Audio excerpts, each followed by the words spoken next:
Hello and welcome to Wings IAS, everyone.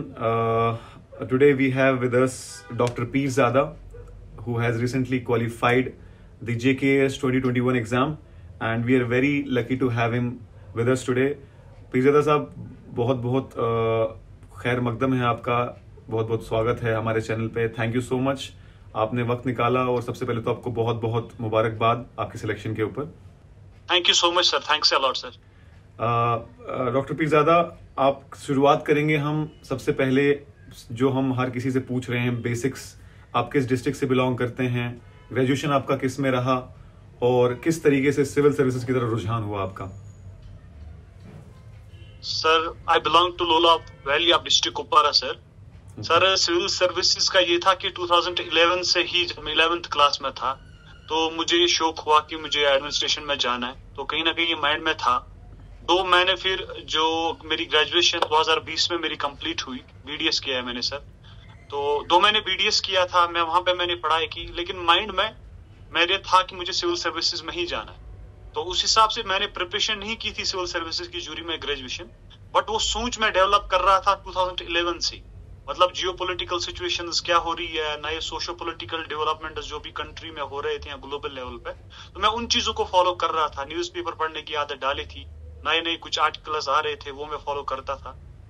Foreign policy कैसी change हो रही है, जो चीज है उनको मैं फॉलो करता था. इर्रेस्पेक्टिव ये मुझे वो मैं यूपीएससी के हिसाब से नहीं पढ़ रहा था, but as an enthusiastic learner वो मैंने कोशिश की थी कि मैं ये डेवलप करूं ये क्वालिटी अपने अंदर. तो जो ही इन 2020 मैंने अपनी डिग्री कंप्लीट की, फिर मैं फुल फ्लैजेड प्रिपरेशन मैंने स्टार्ट किया एंड पहले अटेम्प्ट में अल्हम्दुलिल्लाह हो गया सर.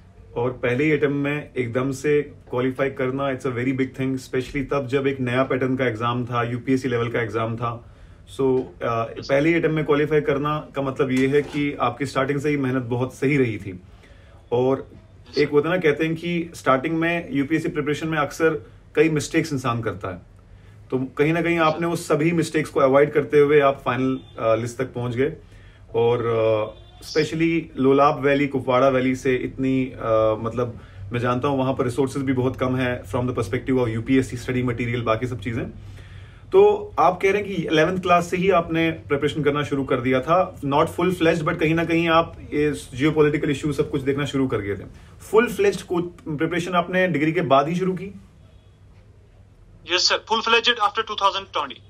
यानी कुल मिला के आपकी जो कोचिंग पीरियड है, दैट इज मतलब प्रिपरेशन पीरियड है, दैट इज 1 ईयर 1.5 ईयर, उसी में आपने प्रिपरेशन करके शुरुआत की.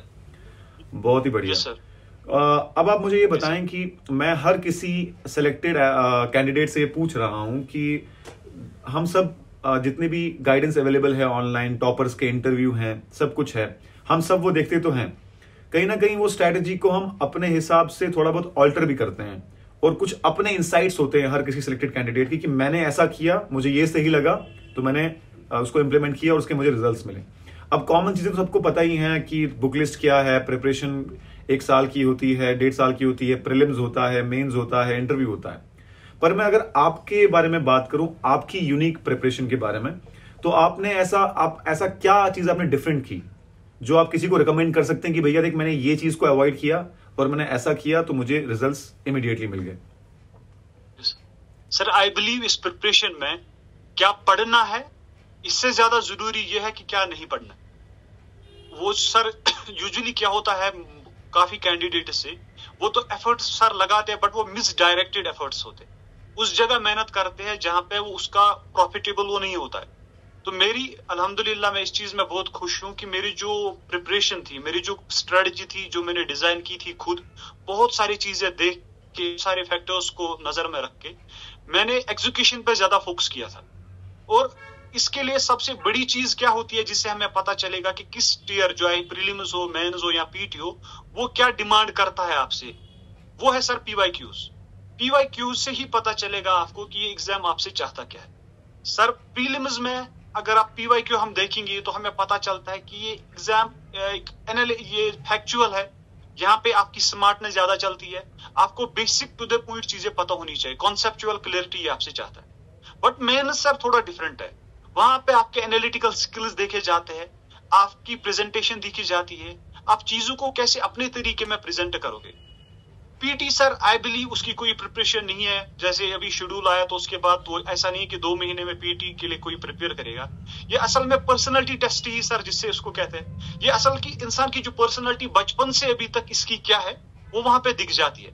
अगर कोई ऑब्जेक्टिव नहीं है, चाहे वो कितनी भी कोशिश करे, वो कितनी भी बुक्स पढ़े, इंटरव्यू में वो दिख जाएगा कि ऑब्जेक्टिव नहीं है।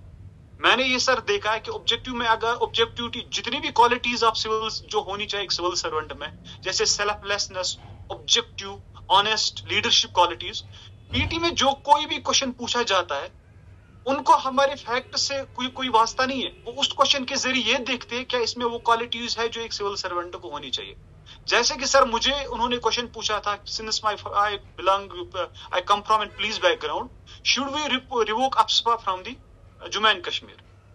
तो उनको इससे मुझे लगा, ये मेरी एनालिसिस है सर, मैं आपको बताऊंगा, उनको इससे कोई फर्क नहीं पड़ेगा कि मेरा आंसर कैसा है, क्या मुझे कुछ फैक्ट्स पता है, किसी कमेटी के रिकमेंडेशंस पता है। उनको उसके थ्रू ये देखना था मैं बायस्ड हूं कि नहीं हूं। तो मुझे ये लगा, तो मैं I try to be very neutral sir. I would like to mention my answer here, जो मैंने वहां पे मेंशन किया था। When they asked me should we revoke AFSPA from the Jammu and Kashmir, I said sir, since we face two different challenges from China and Pakistan, and the emerging security challenges like hybrid militancy and drone attacks, I think our security forces should have some immunity to deal with these emerging challenges. But on the other hand, the concerns raised about the human rights violation and the lack of review procedure with the APSPA, these doesn't suit India's democratic culture. I think multi-stake effort should be taken to balance both the things. Sir जब मैंने ये answer दिया तो I try to be neutral. मैंने ये चीजें की कि मुझे ये दिखे कि ये ऑब्जेक्टिविटी पे काम कर रहा है। अगर मैं वहां पे एक साइड लेता, ये कहता कि नहीं अप्सपा को अभी हटाओ, मुझे लगा उनको सीधे देखेगा से ये उसी स्टेट से बिलोंग करता है जहां अप्सपा है, तो इसने इसीलिए साइड ली। अगर मैं वहां पे सिर्फ ये साइड लेता, नहीं अप्सपा को रखो, हमेशा के लिए रखो, मुझे लगा ये लगेंगे ये झूठ बोल रहा है, शायद हमें दिखावा कर रहा है कि नहीं ये गवर्नमेंट का साइड ले रहा है। सर ये सब चीजें तो समझनी है कि कौन सा स्टेज आपसे क्या चाहता है। आई थिंक अगर ये चीज इंसान क्रैक कर लेगा तो ये जर्नी जो है बहुत आसान रहती है सर। बहुत ही ब्यूटीफुली आपने आंसर दिया, मतलब जिस हिसाब से आपने बैलेंस मेंटेन किया। मुझे लगता है कहीं ना कहीं प्रिपरेशन को अगर एक लाइन में डिफाइन करना हो तो it is all the balance, the middle path you can choose. It's a beautiful answer definitely. और मुझे लग रहा है कि अब अगर आपका इंटरव्यू ऐसा ही गया है, ऐसे ही आंसर आपने सब दिए हैं, तो आई एम श्योर कि आपको one of the highest marks मिले होंगे इंटरव्यू में। बिकॉज मुझे लग रहा है सर होने चाहिए। मेरा इंटरव्यू सर बहुत अच्छा गया, मतलब जितने भी मैंने मॉक्स दिए उससे ऊपर था, मतलब सर ड्रीम इंटरव्यू था वो मेरा। नहीं दिख भी रहा है, because somehow you have been able to crack the exact realist objective and proper answer which should be given. और कहीं ना कहीं ये ऑब्जेक्टिविटी, ये अनबायसनेस, ये कैसे इंसान अपने अंदर डाले, क्योंकि जिस भी बैकग्राउंड से हम आते हैं, कहीं भी किसी भी इलाके से हम आए, ऑल ओवर वर्ल्ड, कोई ना कोई प्रेजुडिस, कोई ना कोई मिसकंसेप्शन हम अपने सोसाइटी में ही लेके चलते हैं दूसरे लोगों की तरफ, चाहे वो रिलीजियस पॉइंट ऑफ व्यू से हो, चाहे वो कास्ट पॉइंट ऑफ व्यू से हो, चाहे वो रीजनल पॉइंट ऑफ व्यू से हो। तो how do we remove that biasness which we start and which we learn from the society we live in? Sir I believe bias remove करने ही नहीं है अपने आंसर्स में। इंसान को वैसा जरूरी बनना चाहिए। ऐसा नहीं है कि मुझे अपने आंसरों में ऑब्जेक्टिव दिखानी चाहिए, नहीं, मुझे जिंदगी में ऑब्जेक्टिव होना चाहिए। मुझे कास्ट, क्रीड, रिलीजन, रीजन पे अगर मैं अपनी जिंदगी में, आमतौर की जिंदगी पे डिस्क्रिमिनेट नहीं करता हूं तो ऑब्वियसली मेरे आंसर्स में दिखेगा।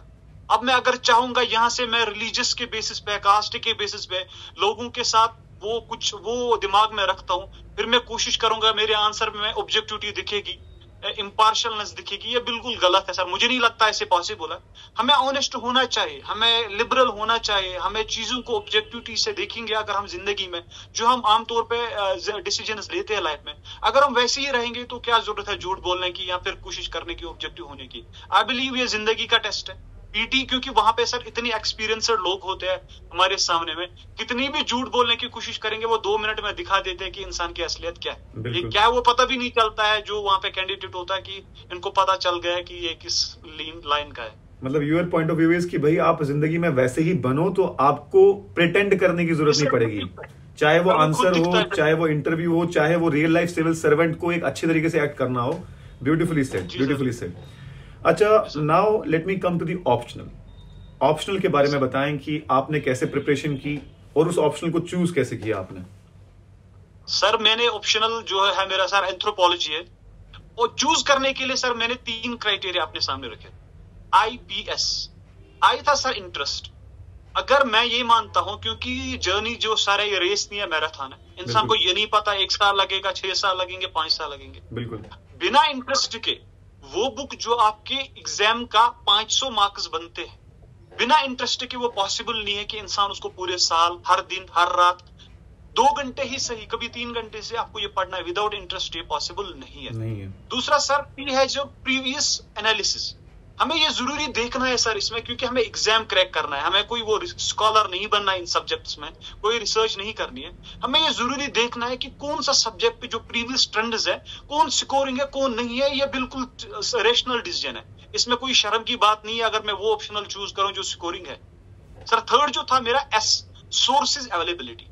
बहुत सारे ऐसे सब्जेक्ट्स होते हैं जिनके मार्केट में उतने सोर्सेज, मटेरियल, गाइडेंस अवेलेबल नहीं है। एंथ्रो का सर जब मैंने देखा, मैंने काफी ऑप्शनल्स पहले देखे, मुझे लगा इसके सोर्सेज की अवेलेबिलिटी भी अच्छी सी है और गाइडेंस भी अवेलेबल थी सर। तो ये 3 चीजेस थे सर जो क्राइटेरिया मैंने रखा था before choosing anthropology optional. Sir दूसरा second part of your question जो था सर कि आपने कैसे प्रिपेयर की, सर सच बताऊं मैंने ऑप्शनल का एक भी जिंदगी में लेक्चर नहीं देखा। क्या बात है? एक वीडियो मैंने नहीं देखा है सर। मैंने एंथ्रोपोलॉजी का जिंदगी में कहीं पे टेस्ट सीरीज नहीं दिए।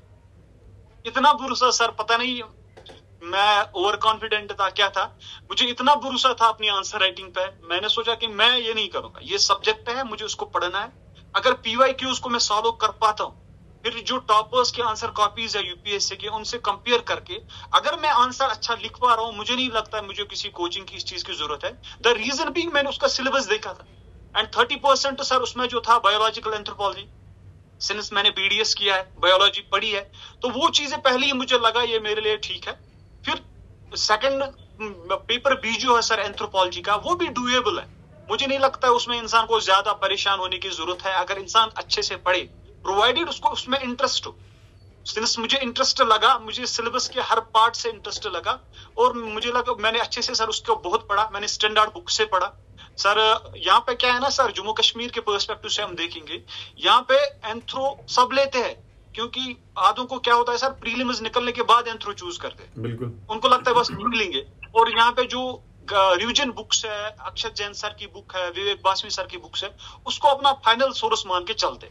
लेकिन उससे मुझे नहीं लगता उससे किसी का, अगर मे भी हो सकती है सिलेक्शन, मेरे हिसाब से ऐसे नहीं होगा, क्योंकि वो बुक भी किसी सोर्स से कॉपी है। वो क्वेश्चन का वो गाइड टाइप का है सर, क्वेश्चन आंसर फॉर्मेट में बुक लिखी गई है। उससे कॉन्सेप्चुअल क्लैरिटी कैसे आएगी सर, मुझे अभी तक ये समझ नहीं आया। मैं कुछ सोर्सेज मेंशन करूंगा जो मैंने पढ़ी थी। Indian anthropology sir Nadeem Hasan sir की बुक, ट्राइबल एंथ्रोपोलॉजी के लिए सर नदीम हसन सर की बुक मैंने पढ़ी थी, और सोशो कल्चरल एंथ्रोपोलॉजी के लिए वेद सर की बुक आती है इन सर्च ऑफ आवरसेल्व्स, वो मैंने पढ़ी थी। और बायोलॉजिकल एंथ्रोपोलॉजिकल के लिए सर मैंने पीनाथ पढ़ी थी। ये काफी, और इंटरनेट का सर मैंने बहुत यूज किया था। तो ये सब सर सोर्सेज बना के मेरे नोट्स भी थे, प्लस मैंने अक्षत सर जैन की बुक को देखा था, क्योंकि उसमें आंसर्स में कुछ ऐसे स्कीमेटिक डायग्राम्स है, ऐसे फ्लो चार्ट्स है, ऐसे केस स्टडीज है जो आपको किसी और बुक से नहीं मिलेगी। ये जब ऐसा सोर्स बनेगा, अगर मैं अक्षत जैन सर की बुक पढ़ूं but after reading Nadeem Hasan sir and पीनाथ, तो मैं एक कॉन्सेप्चुअल क्लैरिटी के साथ वहां पे जाऊंगा। फिर मैं उसको एज एन नोट्स पढ़ूंगा, एक रिवीजन नोट्स पढ़ूंगा एज अ प्राइमरी सोर्स। नहीं सर, ये मेरी सर स्ट्रेटजी थी, बिल्कुल सिंपल, कुछ अलग नहीं किया मैंने। बेसिक बुक्स पढ़ी, रिवाइज किया, आंसर खुद लिखे, खुद उनको वो सर कंपेयर किया टॉपर्स के उन चीजों से, और मैं इंप्रूव करते गया सर, इंप्रूव करते गया। बस ये था, सिंपल था सर। मतलब आपने प्रिपरेशन को सबसे पहले तो सिंप्लीफाई इस सेंस में किया कि आप पहले आपने रिसोर्सेस एक जगह जमा कर लिए और उससे नोट्स बना के आंसर राइटिंग सेल्फ इवैल्यूएशन से आपने अपना आप इंप्रूवमेंट करता गया। कहीं ना कहीं आपने वही स्ट्रेटजी अपनाई जो मशीन लर्निंग की है, कि मशीन लर्निंग अपने आप से लर्न करती रहती है कि सर बस सीख के सर, गलतियां कर करके मैंने सीखा है सर। बहुत खूब, बहुत खूब। कहते हैं ना वो शेर भी है कि मैं जब से निकल पड़ा हूं मेरी मंजिल पर नजर है, सदियों से मील का पत्थर नहीं देखा, ये खुशियां मुझे मुफ्त में नहीं मिली, तुमने मेरा कांटू भरा बिस्तर नहीं देखा। तो वही कहीं ना कहीं प्ले आप पे हो रहा है। बहुत खूब। सर आपने शेर मेंशन किया सर, मैं भी इसका शायर क्यों, सिंस मैं पोइट्री में मेरा बहुत ज्यादा इंटरेस्ट है, तो मैं आई थिंक शायरी का उसूल है, जवाब देना जरूरी है शायरी बिल्कुल में। बिल्कुल इरशाद। मुझे ऊंचाइयों पे देख के अगर परेशान है कई लोग, मुझे ऊंचाइयों पे देख के हैरान है कई लोग, उन्होंने मेरे पैरों के छाले नहीं देखे। बहुत खूब सर बस बहुत खूब, बहुत ही खूब, बहुत। और आप पे बिल्कुल अप्लाई होता है ये। एंड कहते हैं ना, एक शेर बोलते तो सब हैं, लेकिन फील बहुत कम होता है लोग, क्योंकि जिन लोगों ने सच में अचीव किया होता है उनके जबान से वो सुनना, उसमें रियल फील आता है, वो आपकी जबान से आ रहा है। और मुझे आप बताइए कि आंसर राइटिंग का आपने जिक्र किया, आंसर राइटिंग का कितना बड़ा रोल रहा आपकी प्रिपरेशन में, आपकी सिलेक्शन में, आपके इंप्रूवमेंट में? सर आंसर राइटिंग ही सर मेरा राज है, और किसी से इवेलुएट नहीं कराया सर कभी, किसी से। कोई कोचिंग ये कंप्लेन करे, कोई इंसान ऐसा कंप्लेन करे कि मैंने इसका एक आंसर भी इवेलुएट नहीं किया, कभी नहीं किया सर। सिंस मैं मेडिकल बैकग्राउंड से आता हूँ, जो हमें वहां पे लिखना बहुत पड़ता है। हाँ। इंजीनियर्स जो है सर, उनमें ये चीजें होती है सर, वहां पे न्यूमेरिकल ज्यादा लिखने हैं। बिल्कुल। वो बहुत बड़ी प्रॉब्लम को मैथमेटिकल्स एक इक्वेशन के थ्रू सोल्व करते हैं। लेकिन मेडिकल साइंस में क्या है सर, हमें काइंड ऑफ, जब हम जैसे जनरल मेडिसिन का, सर्जरी का, पैथोलॉजी का, इन सब्जेक्ट्स में सिर्फ इसमें जब हम एग्जाम लिखते हैं, हमें वहां भी इसी काइंड का सर पेपर आता था। 8-10-15 क्वेश्चंस लिखने हैं, कम से कम 50-60 पेजेस भरने हैं। हर आंसर में आपका फ्लो चार्ट आना चाहिए, डायग्राम आना चाहिए, कलरफुल डायग्राम्स आने चाहिए, मतलब सर उसमें हर चीज हमें वो डालनी। जो ही मुझे पता चल गया, जब मैंने देखा कि क्या आंसर डिमांड करता है, जब मैंने एनालाइज किया था जो यूपीएससी के टॉपर्स हैं उनसे आंसर बुक, तो फिर मुझे ये लगा कि मुझे इस चीज की जरूरत नहीं है कि मुझे शायद कहीं पे जाना पड़े, ये बिल्कुल सिंपल है। मैंने सर चीजों को बहुत सिंपल रखा। मैंने लगा सिर्फ दिमाग को ये कहा कि जो डिग्री में आप आंसर लिखते थे वही यहाँ है। अब अगर मैं इस चीज को कुछ बड़ा करके कहूँ नहीं आंसर राइटिंग है बहुत बड़ी कोई काम है, तो सर मुझे लगता है फिर पहले उसी डर में इंसान कभी लिखता ही नहीं और साल गुजर जाता है। यही मेन डिफरेंस सर क्रिएट करता है प्रिपरेशन का, वो ये है लोगों को लगता है बस हम पढ़ेंगे माइंड में रखेंगे, शायद हम वहां लिख पाएंगे इन देर। सर बिल्कुल गलत ही है। अगर मुझे एक ही टॉपिक मैंने पढ़ा है, मुझे बिल्कुल ये पता चल गया है कि अगर सिंपल की एडवांटेजेस ऑफ आर्टिफिशियल इंटेलिजेंस, ये 10 मुझे याद है, इस पे मैं सिंपल क्वेश्चन बनाऊंगा, what are the advantages of AI, उसको मैं अगर जबानी लिखूं, यही आंसर राइटिंग। बिल्कुल आंसर राइटिंग ये पहले मैं कोई एनालिटिकल क्वेश्चन ले आऊंगा, should we start dialogue with this country keeping in perspective these changing political order in the world post कोविड-19, इस पे मत करो। सिंपल क्वेश्चंस उठाओ, जो डायरेक्ट क्वेश्चंस आते हैं पीवाईक्यू से, उनको उठाओ और वैसे आंसर लिखो जैसे आपने हमेशा लिखा है, क्लास 12th में लिखा है, फर्स्ट ईयर में लिखा है, सेकंड ईयर में। जब ये बेसिक स्टेप्स हम सर लेते हैं ना सर, डर निकल जाता है माइंड से। बिल्कुल। होता है क्या, हमें लगता है शायद आईएएस का आंसर, केएस का आंसर कुछ अलग किस्म का है, उसके लिए कुछ रूल्स है, पहले मुझे ये करना, उस चक्कर में सर लोग आंसर राइटिंग ही नहीं करते। मैंने चीजों को सिंपल रखा, जो ग्रेजुएशन में मुझे लिखनी है वो यहाँ लिखना है, मैं वहां भी फ्लो चार्ट्स बनाता, यहाँ भी बनाए। कोई केस स्टडीज मुझे आती थी सर, मैं उसको डायरेक्ट एक लाइन में नहीं लिखता था, मैं पेज पे उसको एक सर्कल बनाता था, सर्कल के बीच में मैं केस स्टडी लिखता था। जो ही एग्जामिनर वो देखेगा वो उसके आई कैच करे, भाई यहाँ पे कुछ खास लिखा है। बस सर यही मैंने आंसर राइटिंग खुद की है, बिल्कुल बेसिक्स रखे ना, ऐसा रखा कि मैं जो डायरेक्ट क्वेश्चन आते हैं जिनमें कुछ माइंड नहीं लगाना है, जो मुझे नॉलेज माइंड में थी उनको लिखता गया, इंप्रूव किया। बस सर यही है सर, बिल्कुल सिंपल, कुछ खास नहीं किया है मैंने सर। मुझे लगता है कहीं ना कहीं आप अपनी मेहनत को अंडर वो कर रहे हो ना, अंडर रेट कर रहे हो। आपने मेहनत बहुत की है, और उसके बाद आपके ग्रेजुएशन, जैसा आपने बताया कि उस वक्त भी मुझे लगता है आपने बहुत कायदे से पढ़ाई की है। मैक्सिमम लोग ग्रेजुएशन को लाइटली लेते हैं, बट वो एक सीरियसली लेना अपनी क्या कहते हैं ग्रेजुएशन को, और वहां पर भी आपने जैसे बोला कि आपने ग्रेजुएशन में भी फ्लो चार्ट डायग्राम का इस्तेमाल किया था, तो ये मैक्सिमम लोगों को तो यूपीएससी में आने के बाद समझ में आता है कि फ्लो चार्ट डायग्राम होता क्या, उसका यूज किया है। तो कहीं ना कहीं मुझे लगता है उसका भी रोल रहा है आपके आंसर राइटिंग में, क्योंकि आपका इंडिविजुअल डेवलप हो गया होगा वो, और उसके बाद आपने प्रैक्टिस बहुत की है, जो अपने लेवल पे कहीं ना कहीं इंसान नहीं करता है, और आपने उसको बहुत अच्छे से इस्तेमाल किया, और टॉपर्स की कॉपी से आपने कंपेयर करके यू इम्प्रूव्ड अपॉन। अब मैं आपसे ये भी रिक्वेस्ट करूंगा कि अपनी जो भी आपकी आंसर कॉपीज हो, वो किसी ना किसी सोशल मीडिया पे आप बेशक अपना खुद टेलीग्राम चैनल बनाएं, जरूर शेयर करें, ताकि लोग थोड़ा इंस्पायर हो सकें, उनसे थोड़ा लर्न कर सकें, क्योंकि क्लियरली आपकी आंसर राइटिंग में काफी ज्यादा महारत है और काफी ज्यादा प्रैक्टिस है। तो मुझे लगता है कि काफी लोग आपकी आंसर राइटिंग से काफी कुछ लर्न कर सकते हैं। और सर आई होप सो, अच्छा हो सर। तो आप जरूर कुछ ना कुछ सोशल मीडिया प्लेटफॉर्म बनाएं, टेलीग्राम वगैरह, हमारे साथ शेयर करें, हम लोगों को बताएंगे वो, ताकि वो उसको ज्वाइन करके आपसे डायरेक्ट कांटेक्ट कर पाए।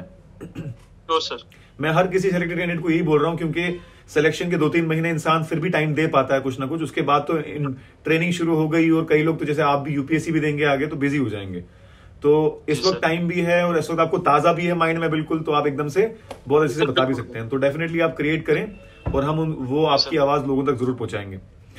अच्छा, आप मुझे बताएं कि जो अब आने वाला केएएस मेंस है 2022 का, तो उसमें क्या आपके मतलब टेक अवेज हैं, कहते हैं ना take away from your preparation, what would you like to tell those people who are going to appear in the next 1 month for mains? What are your takeaways they should definitely follow, do's and don'ts? Yes, sir. पहला point sir, 20 average answers are better than 10 perfect answers in mains examination. बहुत बढ़िया sir. होता क्या है sir, अगर मैं GS1 का paper है सर, उसमें 20 क्वेश्चन है, हम क्या करते हैं सर, लोग परफेक्शन के चक्कर में लगते हैं कि नहीं मेरा जो आंसर लिखना है ये ऐसा होना चाहिए, सबसे हटके हो, इसमें पता नहीं मुझे 2-4 ऑथर्स के नाम डालने हैं, ऐसे थिंकर्स के नाम डालने हैं। उस परफेक्शन के चक्कर में sir in the end question छूट जाते हैं। बिल्कुल। और प्रॉब्लम क्या पे आती है सर, अगर कोई ऐसा एक कैंडिडेट है, उसने हर पेपर में उसके 2 ही क्वेश्चन मिस हुए, वो अटेम्प्ट नहीं कर पाया, और सर 7 पेपर्स में वो अराउंड 14 क्वेश्चन बनेंगे। बिल्कुल। अगर हम सिर्फ 10 मार्कर को ही इंक्लूड करेंगे तो 140 क्वेश्चन, 140 मार्क्स के क्वेश्चन इसने अटेम्प्ट नहीं किए। अब जहां पे इसको 140 में से 0 मिलेगा, अगर पैरेलली कोई ऐसा कैंडिडेट है उसने वहां पे कुछ भी नहीं लिखा, बस एक पेज का एक बेसिक इन्फो डाली, ये चीज क्या है, उसके जो भी क्वेश्चन आया है कोशिश की उस डिमांड को एड्रेस करने की, अगर वो बिलो एवरेज आंसर भी होता है तो 140 में से अगर उसको 50 ही मिलता है, जो लाना बहुत ईजी है। तो जहां पे एक कैंडिडेट को 140 में से 0 मिला, वहां पे उसी कैंडिडेट को 140 में से एटलीस्ट 50 मिला, और मेंस में बाहर जाने के लिए 50 बहुत बड़ी बात है सर। वो तो सीधे टॉप टू बॉटम सारी लिस्ट ही खत्म हो गई बस सर वहीं पे। इसीलिए चीजों को जितना सिंपल रखोगे उतना इजी है। कोशिश करो कि पेपर कंप्लीट करना है, चाहे कुछ भी हो। अगर कोई कहेगा नहीं मैं 19 आंसर्स पता नहीं इतने अच्छे लिखूंगा कि वो मॉडल आंसर्स बनेंगे, लेकिन एक क्वेश्चन छोड़ूंगा, सर मैं उस चीज से एग्री नहीं करता हूं। आप 2-3 क्वेश्चन एवरेज ही लिखो, आप 2-4 लाइन्स कम ही लिखो लास्ट पे। आप अगर एडवांटेजेस आ रहे हैं तो आपने 5 की जगह 3 ही क्यों ना लिखी, डिसएडवांटेजेस 5 की जगह 3 ही क्यों ना लिखी, लेकिन सारे पार्ट्स करके सारे क्वेश्चन अटेम्प्ट करो। ये सर पहला पॉइंट है। सर दूसरा ये है कि सर कुछ प्री कंसर्ड नोशंस लेके एग्जाम में मत जाओ। होता क्या था ना सर, पहले वो जेकेपीएससी में यूपीएससी की PYQs को वहां पे सर कॉपी पेस्ट होता था, ये सच है सर। लेकिन अभी का जो मेंस हुआ था, शायद मुझे इसी चीज से एज मिला सर, क्योंकि मेरा द हिंदू मेरा सर, आई डोंट थिंक शायद ये वो स्टेटमेंट होगा कि मुझे लगता है वो मेरा प्राइमरी सोर्स था जीएस का। द हिंदू को 2 साल में मुझे नहीं लगता ऐसा कोई दिन है मैंने नहीं पढ़ा। पढ़ने की बात सर आप छोड़िए, उसको एग्जीक्यूशन के वे में पढ़ा था। तो सर जब आप प्री कंसीवर्ड नोशंस लेके नहीं जाओगे कि अरे PYQs मुझे पढ़ने वही आएंगे, वहां पे फिर GS2 जैसा पेपर आएगा जो लास्ट ईयर आया था, 10 क्वेश्चन IR से आएंगे, फिर इंसान बोलता है ये क्या आया था, इंडिया ओमान की रिलेशन तो यूपीएससी में नहीं आती, यहाँ क्यों आया, वो क्वेश्चन छूट जाते।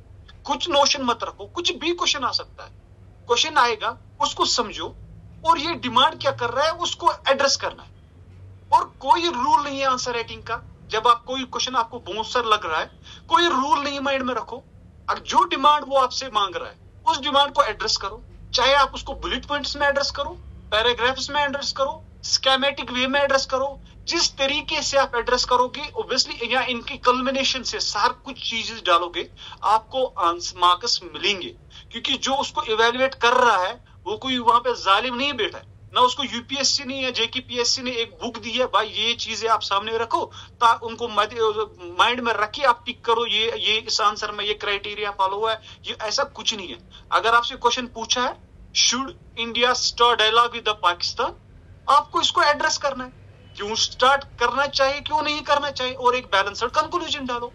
फिर आप इसको किस तरीके में डालो वो सेकेंडरी है, बट कंटेंट इज प्राइमरी। आप लिख क्या रहे हो, क्या आपने इसमें मेंशन किया है कि क्यों डायलॉग करना चाहिए क्यों नहीं करना चाहिए, बिल्कुल वही सिंपल चीज है, उसको लिखना है, कुछ माइंड में मत रखो जब आप अभी मेंस लिखने जा रहे हो, कुछ भी क्वेश्चन आ सकता है और डरना नहीं है उनसे, पेपर से नहीं डरना है। कोई भी ट्रेंड वहां पे चेंज हुआ हो, कुछ भी एनालिटिकल क्वेश्चन ज्यादा हो, लास्ट ईयर अगर आईआर से ज्यादा हो, इस बार साइंस एंड टेक में ही सारा पेपर जीएस3 आ जाए, अगर सोशल इश्यूज पे ज्यादा आए, कुछ भी आ सकता है, कुछ भी आपको पहले ही माइंड में नहीं रखना है कि यही आएगा क्योंकि लास्ट ईयर हुआ था। पीवाईक्यूज भी इस बार आ सकते हैं, तो बिल्कुल काम रहो, पेपर को देखो और जो पूछा है उसको एड्रेस करो, सिर्फ, और ज्यादा कुछ नहीं सर। बहुत ही आसान भाषा में आपने काफी मुश्किल चीजें बता दी और मुझे पूरी उम्मीद है कि ये जो इंसाइट्स आपने दिए थे बहुत ही वैल्यूएबल इंसाइट्स हैं। चीजों को आसान करके समझो, आंसर राइटिंग करो। मुश्किल बनना है सर, तो यहाँ ऐसी कंडीशन क्रिएट की गई है ना सर, इस आंसर राइटिंग को, ये बहुत ओवररेटेड है। बिल्कुल, बिल्कुल ऐसी चीजें बनाई गई है कि इंसान तो पहले आंसर लिखने में ही डरता है। काफी कैंडिडेट सर अब रेजोनेट करेंगे, मुझे पता है, क्योंकि मेरी कोई गाइडेंस नहीं थी, कोई कैंडिडेट सिलेक्टेड नहीं था मेरे कांटेक्ट में जिससे मैं ये पूछता। और ऐसा सर वो एक चीज बनाई गई है कि आंसर राइटिंग, पता नहीं, शायद मुझे पहले बहुत सारी चीजें वो माइंड में आनी चाहिए, मेरे अंदर आनी चाहिए, तब मैं आंसर लिखूंगा। सर ऐसा कुछ भी नहीं है। जब जिसने ग्रेजुएशन की है वो बिल्कुल उसने वहां आंसर्स लिखे, उसने वहां भी 30-40 पेज हर पेपर में भरे, यहाँ भी वही है, बस डिमांड एड्रेस करनी है जो पूछा गया सर, बिल्कुल वैसी चीजें कुछ नहीं है सर। तो thank you so much for such valuable insights, और मुझे पूरी उम्मीद है कि ये आने वाले जो केएस एस्पिरेंट नए वाले उनके लिए भी बहुत फायदेमंद होंगे, और स्पेशली उन लोगों के लिए जरूर फायदेमंद होंगे आपके सजेशन जिन लोगों को 1 महीने में मेंस लिखना है। और जितना आंसर राइटिंग को आपने सिंप्लीफाई किया और प्रिपरेशन को जितना सिंप्लीफाई किया, मुझे लगता है कि उससे हम सभी इंस्पिरेशन ले सकते हैं कि किस तरीके से इस चीज को और आसान बना के लोगों तक सामने पहुंचाया जाए। Thank you so much coming from you. This means a lot. Thank you so much, sir. It is always a pleasure and I'm very happy। और मुझे पूरी उम्मीद है कि अगली बार जब हमारा इंटरव्यू हो रहा होगा तो तब आपका हम यूपीएससी के सिलेक्शन वाला इंटरव्यू ले रहे होंगे इंशाल्लाह। सर इंशाल्लाह सर बिल्कुल सर, पूरी कोशिश करेंगे सर, पूरी मेहनत करेंगे इम्प्रूव करने की। जरूर आपके पास पूरा सब चीजें हैं, हर चीज है, मोटिवेशन है, क्लियरिटी ऑफ थॉट है, विजन है। मैं आपको बस इतना ही रिकमेंड करूंगा कि सिलेक्शन से पहले आप पूरा प्रीलिम्स की तरफ फोकस कर लेना। सॉरी, ये ट्रेनिंग से पहले ट्रेनिंग में जाते ही आपको बहुत बिजी कर देंगे वो। तो मई में आपका प्रीलिम्स है, इंशाल्लाह अल्लाह आपको उसमें कामयाब करे। और इसी बार अगले साल हम इस वक्त बैठ के आपका यूपीएससी रिजल्ट के बारे में इंटरव्यू ले रहे हो। सर पूरी कोशिश करेंगे सर अपने आप को इम्प्रूव करने की। खुद में ही सर मुझे पहले लगना चाहिए कि आई थिंक ये प्रिपरेशन ऐसी है, इंसान को खुद ही पता होता है मेरी सिलेक्शन होनी चाहिए कि नहीं। इसमें सेल्फ रियलिस्टिक होना चाहिए। मुझे अभी पता है कि मेरा कैसे हो सकता है यूपीएससी में, कुछ चीजें मेरी माइंड में है, मुझे पता है वहां मुझे इंप्रूव करना है। अभी के पॉइंट पे मैं क्लेम नहीं करूंगा, मैंने माइंड में वो रखा है, मुझे किस डायरेक्शन में जाना, क्या चीजें करनी है। जब उन बॉक्सेस को मैं टिक करूंगा, मुझे पता है सर वो खुद आ जाएगा। जैसे अल्लामा इकबाल का शेर है, खुद ही को कर बुलंद इतना कि हर तकदीर से पहले खुदा बंदे से खुद पूछे, बता तेरी रजा क्या है। Increase your self esteem to the level that God में आस्क यू कि आप अपने तकदीर में क्या चाहते हो। तो पहले उसके लिए बनना है, वो एबिलिटीज, वो क्वालिटीज लानी है जो ये आपसे डिमांड करता है। जब वो आएंगी तो सिलेक्शन भी सर खुद ही आ जाती है। बिना वो चीजें किए हुए अगर मैं एक्सपेक्ट करता कि मेरी सिलेक्शन होनी चाहिए तो वो फिर गलत है सर, मुझे नहीं लगता वो रेशनल है। सारा खुद पे अपने आप पे ऑनेस्ट रहो इस प्रिपरेशन में। अगर कोई चीज मुझे नहीं आती है तो जस्ट कि मुझे टेस्ट में अच्छा स्कोर आए, मैं रात को ही पहले पढ़ के जाऊं उस कोचिंग की टेस्ट सीरीज, फिर वहां मार्क्स लाके वहां पे लोगों को इम्प्रेस करूं। ऐसे नहीं होता है सर कुछ, बिल्कुल रियलिस्टिक रहना है, गलतियों को इम्प्रूव करना है। And I think sir we can only find solution to the problem only when we accept that there is a problem. अगर मैं कहूंगा नहीं मेरी आंसर राइटिंग तो बिल्कुल ठीक है, तो वो सर इम्प्रूव कैसी होगी। मुझे अपना आंसर लिख के बताना है, भाई अभी ये इम्प्रूव नहीं हुआ है, इसको मैं इम्प्रूव करना है। इसमें अगर इस बार 3 चीजें मैंने डाल ली है, कल और एक चीज मैप ऐड करके इसको और क्वालिटी बढ़ाऊंगा। तो रियलिस्टिक रहना है हमें सर, बिल्कुल इम्प्रूव करेंगे, मेहनत करेंगे सर। देखते हैं ऊपर वाले ने क्या लिखा होगा किस्मत में। अच्छा ही लिखा होगा। आपकी एनर्जी ऐसी है कि मैं भी एनर्जेटिक हो गया एकदम से। Thank you so much sir, thank you so much sir. Thank you so much, आपसे बात करके बहुत अच्छा लगा और इंशाल्लाह उम्मीद है कि अगले साल फिर मुलाकात होगी, ऐसे ही आपका इंटरव्यू ले रहे होंगे इंशाल्लाह। जी सर मैं एक शायरी मेंशन करूंगा क्योंकि सर आपने शायरी जरूर मैं तो बहुत मेरा एक अलग सीन खुल गया था। क्योंकि सर बहुत सारे ऐसे बच्चे अभी होंगे जो लिस्ट में नहीं है। जी बिल्कुल सही बात है। और सिलेक्ट जितने हुए उनसे ज्यादा लिस्ट में नहीं है। 400 के ऊपर वो लोग हैं जो लिस्ट में नहीं है शायद। बिल्कुल I don't know whether I'm actually correct or not. Around the same number है। ऐसा बिल्कुल भी नहीं है कि वो हमसे कम जानते हैं, एटलीस्ट मुझसे कम जानते हैं। ऐसा बिल्कुल भी नहीं है कि वो समाज में इज्जत, वो शोहरत डिजर्व नहीं करते। इट इज जस्ट कि हमारे डॉटर्स इस बार जुड़ गए, उनकी इस बार नहीं। अपनी अपनी बारी है, दुकान पे राशन लेने जाना है, आज कोई जाएगा, कल कोई और जाएगा, बट सिर्फ कंसिस्टेंसी रखनी है। मुझे पूरी उम्मीद है कि इस लिस्ट में से जो बाहर है, मुझसे बहुत ज्यादा जानते होंगे, बट शायद मैं उन चीजों को ज्यादा इस्तेमाल कर पाए इस बार, तो शायद मेरा इसीलिए हुआ, उनका भी अगली बार होगा। किसी को डिमोटिवेट होने की जरूरत नहीं है, और हमें इस प्रिपरेशन, इस सक्सेस को उतना भी उस तरीके से समाज में नहीं ये डालना है कि शायद यही एक दुनिया है, और जो लोग अपने लाइफ में लॉस फील कर रहे हैं उनको लगेगा बस इतनी ही दुनिया है, सिर्फ सिविल सर्विस से इसके बगैर बस मर गए सब। ऐसा बिल्कुल भी नहीं है सर। आई बिलीव कि हमारे सोसाइटी को जितने अच्छे सिविल सर्वेंट्स की जरूरत है, उतनी अच्छे टीचर्स की, अच्छे सपोर्ट पर्सन्स की, एडवोकेटर्स की, डॉक्टर्स की, हर चीज की जरूरत है। बस जिस चीज में हमें पैशन है, जो चीज हमें फैसिनेट करती है, उसमें लड़ जाओ, पूरे अपने एफर्ट्स देने हैं, चाहे हो या ना हो वो अलग की बात है सर। रिजल्ट पे कोई वो अगर हम फोकस करेंगे तो हम प्रोसेस को भूल जाते sir. I believe it in the loving the process sir. जैसे वो सॉन्ग है, सफर खूबसूरत है मंजिल से भी, बहुत खूब। तो मंजिल को छोड़ दीजिए, जो भी वो मिलती ही जाती है, बस सफर पे बिलीव करो। जो सफर है उसको अच्छे से जी लो, ऑनेस्टी के साथ जी लो सर। अभी बहुत सारी इस चीज में अप्स एंड डाउन आ जाते हैं। अभी जिनका मेंस है उनको लग रहा होगा शायद हमें कुछ नहीं आता है, यहाँ जो भी लिस्ट से बाहर है वो डिमोटिवेट होंगे, यहाँ जो भी प्रिपरेशन कर रहे हैं, अभी नए से प्रिपरेशन स्टार्ट कर रहे हैं, अभी जो न्यू एस्पिरेंट्स है, मैं इस चीज को अपनी जर्नी के बारे में, एक गजल है सर जो मैं हमेशा, जिसको मैंने माइंड में रखा था जब मैं लाइफ में अपने लोवेस्ट पॉइंट्स पे था, जब मुझे भी लगता था शायद कुछ नहीं होगा, ऐसी चीजें।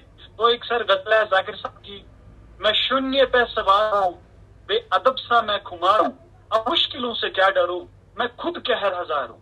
क्या बात, ऊंच नीच से परे, मैं सिलेक्ट हो जाऊं न हो जाए मैं नहीं है, ऊंच नीच से परे मजाल हाथ में लिए, मैं लड़ा हूँ रात से मचाल हाथ में लिए, न सूर्या मेरे साथ है तो क्या नहीं ये बात है, बहुत खूब। न सूर्या मेरे साथ है तो क्या नहीं ये बात है, वो रात से था ढल गया, वो शाम से था ढल गया, मैं जुगनू का यार हूँ, मैं शून्य पे सवार हूँ। बहुत खूब, बहुत खूब, बहुत खूब।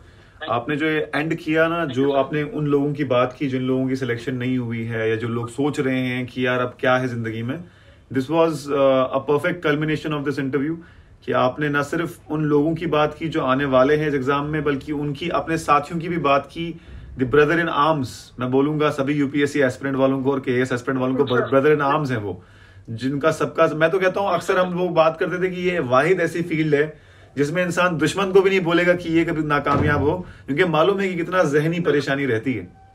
तो बहुत ही खूब बताया आपने पीरजादा साहब, और मुझे उम्मीद है कि आगे ये सब चीजें जो जितना भी आपने बोला इंस्पायर करेंगी बाकियों को भी। और thank you so much for your time. Thank you so much sir, please was all mine sir, thank you. बहुत बहुत शुक्रिया। बस दुआ में याद रखें सभी को, हमको भी, और हमारी भी दुआएं आपके साथ हमेशा हैं कि आपकी जो है आगे भी कामयाबी की जो सिलसिला है वो चलते ही रहे। Thank you so much, sir. Thank you. Thank you so much, Pizada Saab. See you soon. Okay. Allah Hafiz. Thank you, sir.